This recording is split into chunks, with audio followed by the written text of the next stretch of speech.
These new TDE allegations are fucking horrific. This is terrible. There's an artist on the TDE called Alameda. She's dead center in the middle of all these allegations. Now, Alameda signed a TDE about 5 years ago, and Alameda and two of her friends will essentially be taken through hell by TDE, according to the allegations. Surprisingly, Alameda is still signed to TDE, which would explain a lot of the recent developments in this case. Linda on the left was brought in by TDE to manage Alameda, help her with her career, give her various looks. Linda is currently working with Jello Ball, and she helped Jello Ball get a deal. So she's an industry fixer. She's one of those people who's well connected in the industry, and she was brought in to help Alameda.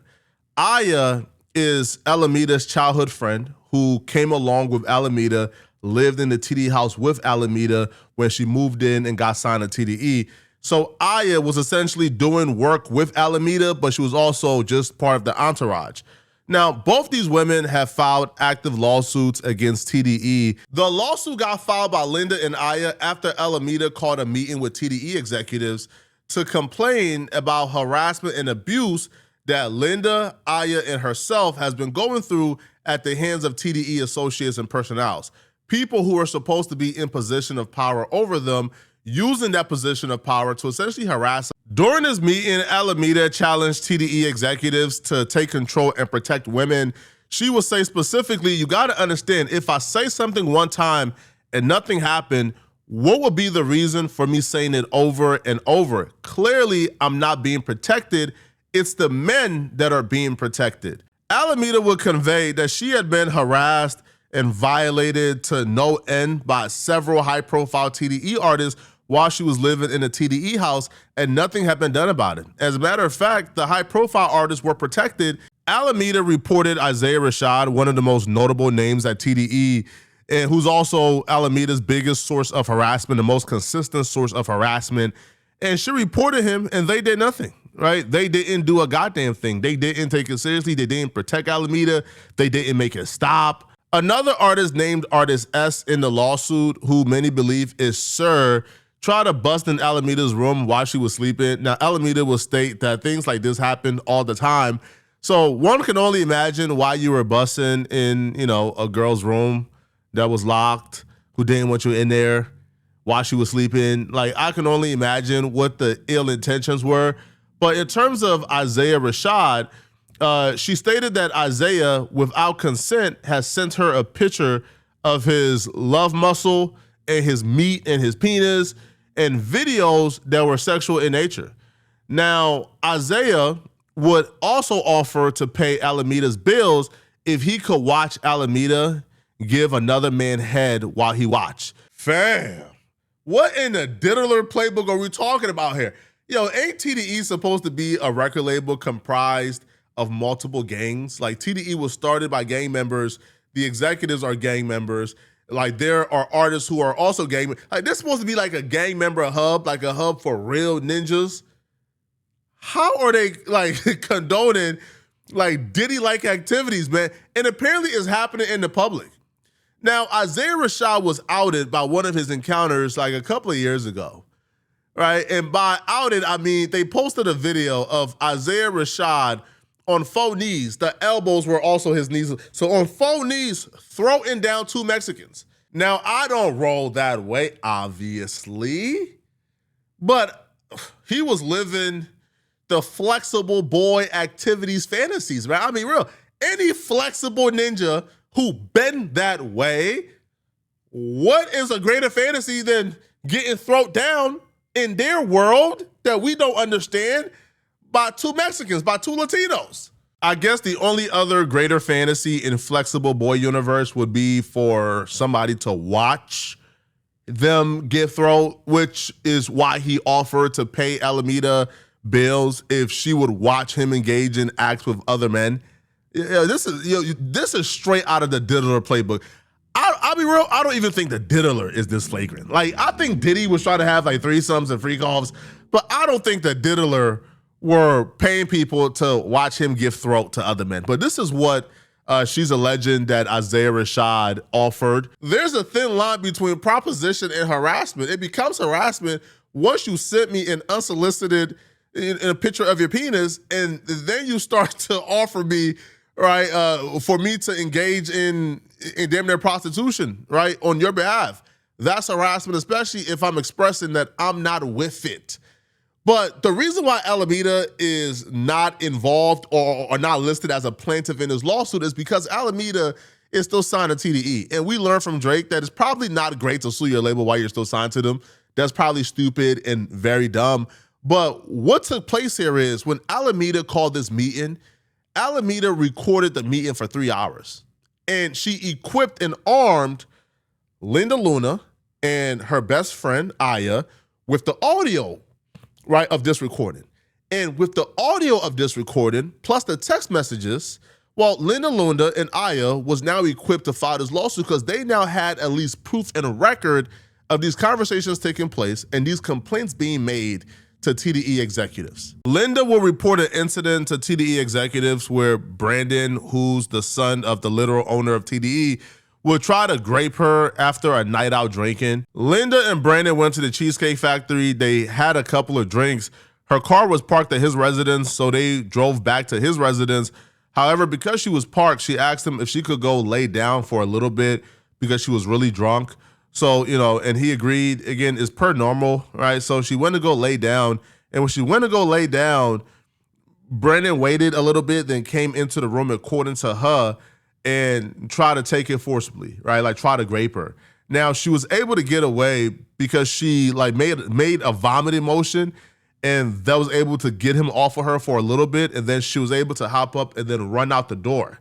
Now, she reported this incident to Alameda the night it happened. These were incidents they were documenting when it happened. This wasn't like they pop up 6 months later with like these accounted things. No, these were being documented. There's a message between Linda and Brandon where she's telling, like, Brandon, why would you try to do that? And I'm dating your homeboy. Linda at the time had a relationship with, I believe, J-Rock. So she's like, why would you try to do this knowing I'm with J-Rock? This is not cool, right? And the girls will also call each other and let each other know what this person just tried and what this person just tried. So this was well documented as it was happening.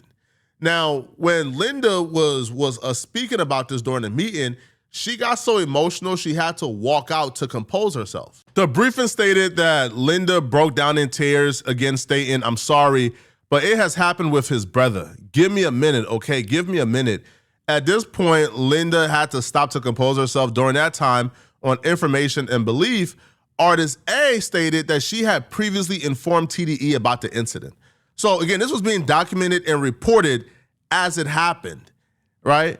And that the incident was also why Alameda had blocked Brandon on Instagram.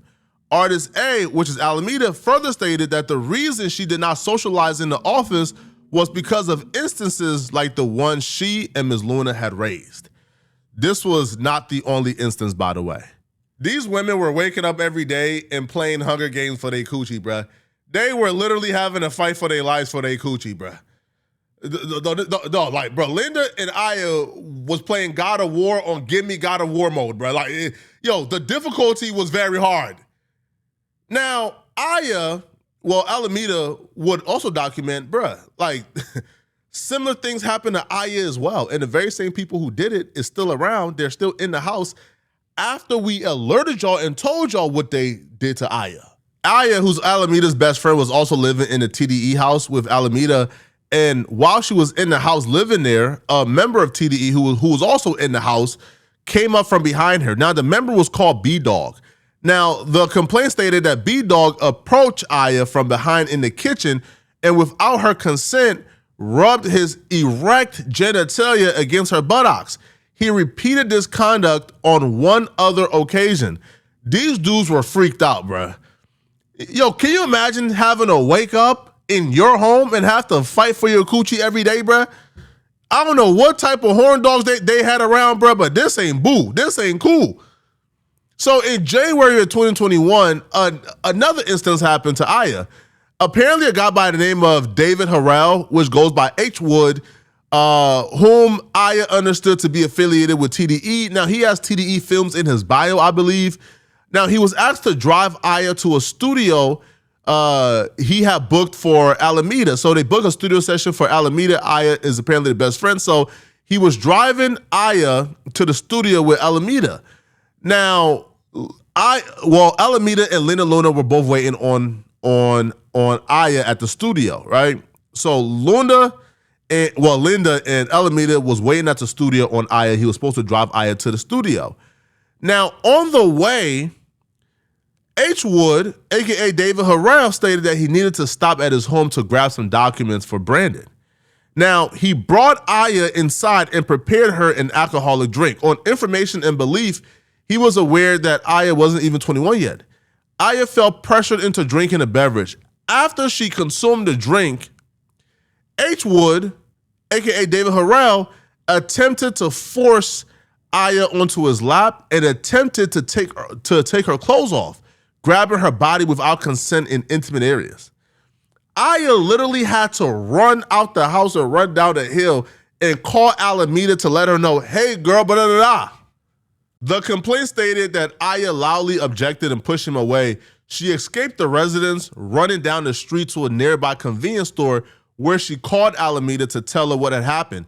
On information and belief, Alameda then informed Brandon, the same dude who again, according to them, tried to grape Linda. So the attempted rapist is supposed to punish the attempted rapist, and obviously no punishment ever took place, according to Alameda, according to Linda, and according to Aya. There's so much more we're not getting to, like one of, the owner of TDE's son, Musa, he apparently wouldn't pay Linda certain things or wouldn't pay Linda what he owed her, but instead he would make suggestive comments, trying to hit on her and sexually harass her, sending her pictures and videos, right, of like pornographic things, even though, he was her employer, things of that sort. Now, the meeting is recorded. Alameda recorded the meeting and then armed her best friend and armed Linda with the 3-hour conversation and audio where they are acknowledging they were told about this. They are acknowledging these reports were made and nothing was done about it. No action was done. The audio was recorded, so they're just transcribing what's in the audio and what we'll probably hear when this goes to trial. But, here's like a few snippets from the meeting they had where Luna jumped into the conversation stating that Alameda doesn't feel protected because of the things that have transpired. Alameda just outright said, yo, Hwood, which is David Harrell, tried to grape Aya, and this obviously referred to the incident that we just covered. The most interesting dynamic about this is Alameda is still signed to TDE, but yet it feels like Linda and Aya, who's suing TDE, got Alameda's full support, right? Right, because Aya is obviously Alameda's best friend, and Linda was once, I guess, managing Alameda when she was working for TDE. But in this situation, it's like, hold on. If your artist who signed to you is actively supporting a lawsuit against you, what happens to the artist? Where do this go from here? Now, Alameda has expressed that she blocked Brandon, his phone number on Instagram, or whichever one of the two or both. So she has completely distanced herself from what would be the TDE executives, right? She's completely against the culture at TDE from what it appears. Now, they called her out for her attitude, but she's a woman. She's gonna have attitude if she feels like you are attempting to grape her homegirls and you are allowing your homies to try to attempt to grape her homegirls without any type of, course of actions. But let me know in the comment section, what do you guys think about this? Man, I think this is bad. This is terrible. Let me know, okay? And if you're still watching this video and you want to watch another good video, click on this video right here to find out how Boston Richie apparently got exposed for kidnapping and trying to kill his girlfriend.